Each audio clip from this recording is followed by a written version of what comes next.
students, my name is Nishtha Gupta and I am from IISc Bangalore. I am a biology faculty at askIITians since past 4 years. Today we are going to discuss the chapter Biological Classification. Under this chapter, we will be discussing about the types of classification, about the history of taxonomy and the two portions over classification. So let's begin with the introductory part. In this part, we will be discussing that what is the need of classification. Biological classification. Let's begin with the introduction of this chapter. Look, before starting biological classification, I would like to ask you one question. That is, what is the need of classification? You are going to classify plants and organisms in this chapter, but why?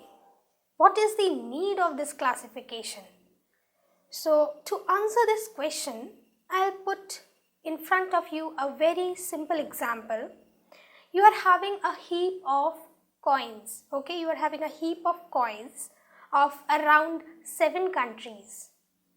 So, coins of 7 countries are placed in front of you and you are asked to take out a particular coin. For example, from the coins of India, you are asked to take out a 1 rupee coin.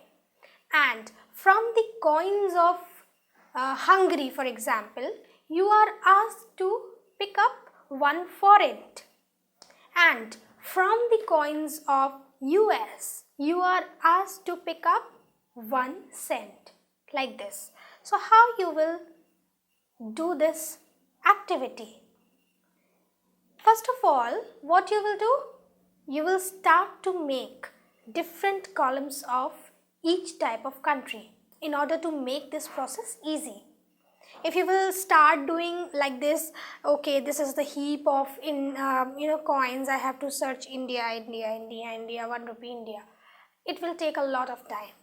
So the easiest way to perform this activity is you will just make columns of all the countries, or coins of all the countries. So what you will have? You will have each and every section of different countries, of a particular country. Now it will become very easy for you to pick up one particular coin of each and every country. Isn't it so? Exactly.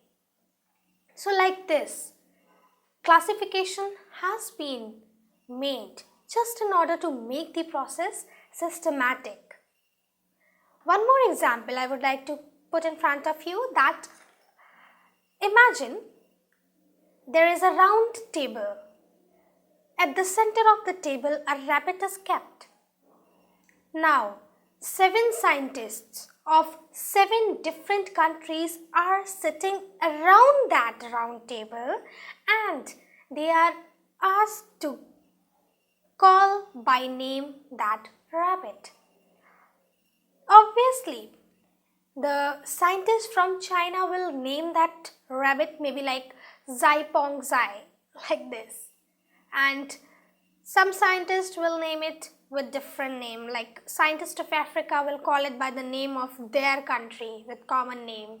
So 7 scientists will give 7 different names to one rabbit. So it will be very confusing, isn't it? Yes, very confusing. If we are asked to give name to a particular plant or an animal and we are having different names, so many names, variety of names of one particular plant, then it is of course going to confuse all the scientists as well as students. So just in order to make this complete process systematic and universal, the process of biological classification is introduced. What is done under biological classification? So let's begin with this. Identification of differences, okay? identification of differences among organisms and placing them into groups that reflect what? That reflect their most significant features. So we will identify the differences among organisms, and the organisms which are having similar features and relationships will be placed under one group. So like this process is completely known as biological classification. What is the purpose of biological classification? So the purpose of biological classification is to organize the vast number of known plants and animals into categories that could be studied easily. So to make the study easily, to make the process systematic, this biological classification has been introduced. The classification, the grouping of organisms is based on similarities, and biological classification is based on how organisms are related to each other. For example, look at this group A. Group A is having two circles of same color, same size, everything is same. So they are having similarities. That's why they are placed in group A. In group B, you can see these are similar, they are having similarities and they look like related to each other. So they are kept into group B. One more thing is there, biological classification is not completely based on outer appearance. It is based on characteristic features as well.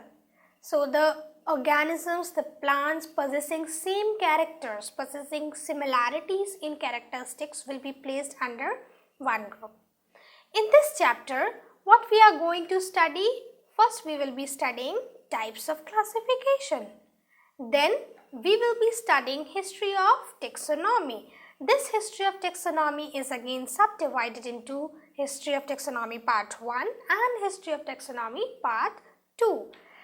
Then, we will be taking classification. The topic of classification is again divided into part 1, that is classification 1 and classification 2. So let's begin with the next part of this video.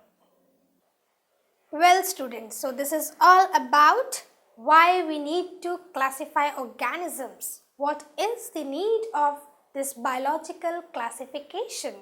Now, moving on to our next lecture, we will be discussing the types of classifications.